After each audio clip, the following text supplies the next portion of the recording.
Hello, and welcome to Of the People. I am back. And the war on religion continues. America today is painfully aware of the shooting at the Abundant Life Christian School in Madison, Wisconsin yesterday. And our hearts go out to the families of the deceased and those that were injured, and just the senseless loss of life up there. True to form, the Democrats and the media have instantly rolled out their talking points. Get your gun. It's about gun control and gun violence. And the truth of the matter is, gun violence isn't really what they want you to believe it is. Gun violence usually breaks down into two areas. The first one is ideology or war on religion. And the second is usually mental health. And there's no question that there is a continued war on religion in this country, affecting both Christians and Jews.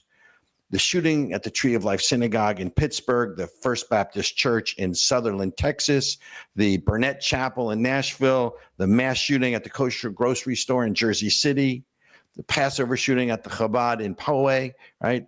And let's not forget the shooting in Charleston, South Carolina at that church over the years. And that's just to name a few. There's an incredible rise of anti-Semitism and anti-Christian bigotry in this country. But it's also about mental health. Which is, for some reason, seems even harder for people to acknowledge as a driving issue, as a root cause for the shootings that we are seeing.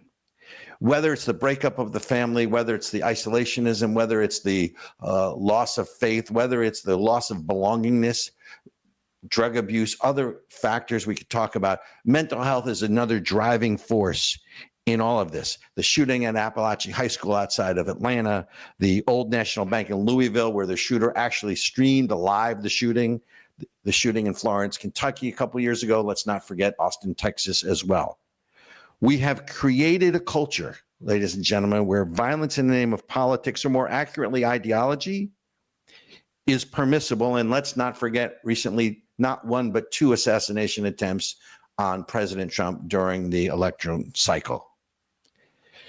Ladies and gentlemen, a gun is not good or bad. A gun is an inanimate object. What you do with it makes it good or bad. And it's just that simple.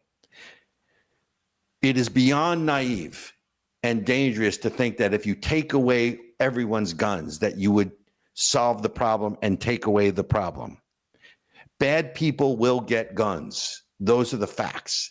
And if by some fantasy or fairy tale, the government was able to get all your guns or our guns and firearms, they would find other weapons or toxins or poison which inflict harm or cause fatality, because it's not about the tool. It is about the person.